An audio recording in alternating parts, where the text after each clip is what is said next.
रायपुर की बात करें, केंद्रीय मंत्री शिवराज सिंह चौहान ने कांग्रेस पर हमला बोला है। कांग्रेस के नेता आपस में लड़ रहे हैं, ये दावा केंद्रीय कृषि मंत्री ने किया।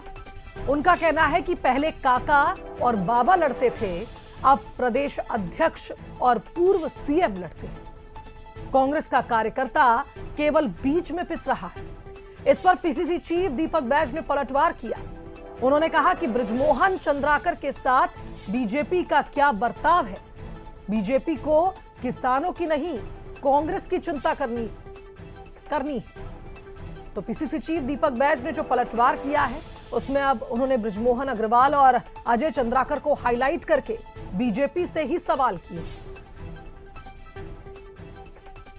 कांग्रेस का काम तो केवल विरोध करना है। अब विकसित भारत जी राम जी, ये गरीब और मजदूरों के लिए वरदान है, किसानों के लिए भी वरदान है। 100 दिन से बढ़ा के 125 दिन हमने रोजगार कर दिया, लेकिन कांग्रेस के लोग विरोध कर रहे हैं। हाँ, इतना जरूर कर दिया कि अब मनरेगा की तरह यहाँ की मिट्टी खोद के वहां डाल दी, जैसा भूपेश बघेल सरकार में होता था। एक ही सड़क बार बार बना दी, ओवर एस्टिमेट बना के पैसा निकाल दिया। ये नहीं होगा। एक एक पाई, एक एक पैसा गांव के विकास में लगेगा। चाहे बृजमोहन अग्रवाल जी की बात करें, चाहे अमर अग्रवाल जी की बात करें, चाहे अजय चंद्राकर जी की बात करें, इन लोग साथ क्या बर्ताव कर रही है वो सबको पता है। शिवराज सिंह चौहान जी अगर शायद किसानों का धान खरीदने को लेकर छत्तीसगढ़ में बात करते तो शायद किसानों का भला होता, लेकिन उन्हें किसानों की चिंता नहीं है, उन्हें कांग्रेस की चिंता है। तो कुल मिलाकर ये कहा जाए कि जिस तरह की बात केंद्रीय कृषि मंत्री ने की है, इस पर बयानबाजी भी अब शुरू हो गई है। हमारे साथ दो राजनीतिक मेहमान जुड़ रहे हैं, उनका रुख कर लेते हैं। हमारे साथ बीजेपी के प्रदेश प्रवक्ता राजीव चक्रवर्ती जी जुड़ रहे हैं, कांग्रेस प्रवक्ता सत्यप्रकाश सिंह हमारे साथ इस खबर पर जुड़ रहे हैं। सबसे पहले सत्यप्रकाश जी, आपके पास आना चाहूंगी। ये कौन सा दावा है, ये कह सकते हैं कि अंतरकलह की पहले भी आपकी पार्टी में कहीं ना कहीं आरोप लगते आए हैं। बीजेपी ने कई बार ये बात का जिक्र किया है कि आपकी पार्टी के भीतर सब कुछ ठीक नहीं चलता, आपस में लड़ाई होती है।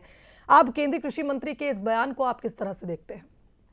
देखिए शुभांगी जी, देश के इतिहास में पहले प्रधानमंत्री मोदी जी हैं जिनके साथ ये घटना घटी थी छत्तीसगढ़ में, जो मेज के नीचे छुपना पड़ा था। तो ये बात कर रहे हैं। इनके एक नेता सड़क पे है, नंदकीराम कंवर जी, अपनी सरकार के खिलाफ। एक वरिष्ठ सांसद है, वो कोर्ट में है अपनी सरकार के खिलाफ। वरिष्ठ विधायक, वरिष्ठ पूर्व मंत्री अजय चंद्राकर जी, वो विधानसभा में अपनी सरकार के खिलाफ लड़ रहे हैं। तो देखिए अंतर कलह कहाँ सबको मालूम है।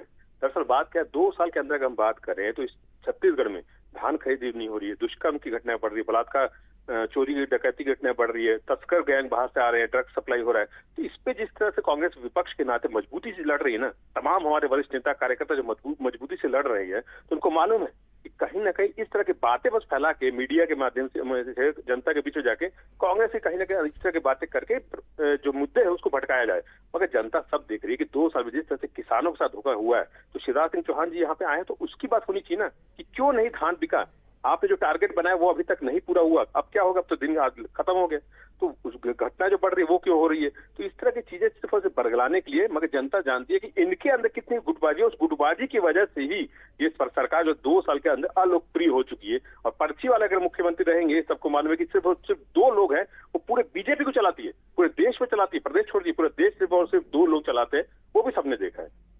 राजीव जी, क्यों मुद्दे से भटकाते हैं? आपको डर लग रहा है क्या कि विपक्ष जिस तरह से मजबूती से मुद्दों को उठा रहा है, इसलिए ऐसे हमले हो रहे हैं? देखिए, बड़ा आश्चर्य होता है, ये कौन से विपक्ष की बात कर रहे हैं? हमें तो कोई विपक्ष दिखता नहीं है। तमाम ये आंदोलन ये न्यूज़पेपर और आपके टीवी चैनल पर ही गाहे बगाहे गाते दिखते हैं। लेकिन कांग्रेस का इतिहास रहा है अपनी अपनी ढपली, अपना अपना राग। इसके पहले भी विद्याचरण जी को एनसीपी बनाकर कांग्रेस को ढेर कर चुके हैं, और अजीत जोगी जी जनता कांग्रेस बनाकर कांग्रेस को ढेर कर चुके हैं। और वही परिपाटी, वही सियासत की विरासत आज भी चल रही है। कांग्रेस पार्टी में बाबा और काका का गैंग चल रहा है। बाबा काका गैंग के अलावा उसके दूसरे गैंग भी, एक हमारे जो माननीय नेता प्रतिपक्ष शरणदास महंत जी अपनी एक गैंग चला रहे हैं। तो इनके अंदर का जो कांग्रेस पार्टी का जो गैंगवार है वो अपने आप सत्ता पर आ गया है, और उसमें आपस की गुत्थम गुत्थे लड़ाई में कोई जो सकारात्मक विपक्ष दिखलाई देना चाहिए वो दिखलाई नहीं देता है। पूर्व मुख्यमंत्री दिग्विजय सिंह के साथ जो मारपीट की घटना हुई थी, घृणित घटना हुई थी, इतिहास में ऐसे पहली बार हुआ कि एक पूर्व मुख्यमंत्री को वर्तमान मुख्यमंत्री सिटिंग सीएम के साथ मारपीट की गई विद्याचरण जी के फार्म हाउस में। तो ये दिखलाता कि कांग्रेस अपनी विरासत पर कायम है और भारतीय जनता पार्टी एक और नेक होकर देश और राष्ट्र और राज्य की सेवा कर रही है। और जी राम जी का जो समझाने आए हैं उसमें हम सफल हो गए हैं। ये 125 दिनों का कार्य है का उद्घाटन कर रहे हैं और तमाम चलिए ठीक है, कुल मिलाकर ये कहा जाए कि जनता से जुड़े मुद्दे अगर विपक्ष उठा रहा है और लगातार सरकार को भी इस पर आगे बढ़ते हुए जनता देख रही है, तो अब जनता ही ये डिसाइड करेगी कि कौन उनसे जुड़े मुद्दे उठा रहा है और कौन सिर्फ सियासी बयानबाजी कर रहा है। बहुत शुक्रिया आप दोनों मेहमानों का हमारे साथ इस खबर पर जुड़ने के लिए। अपना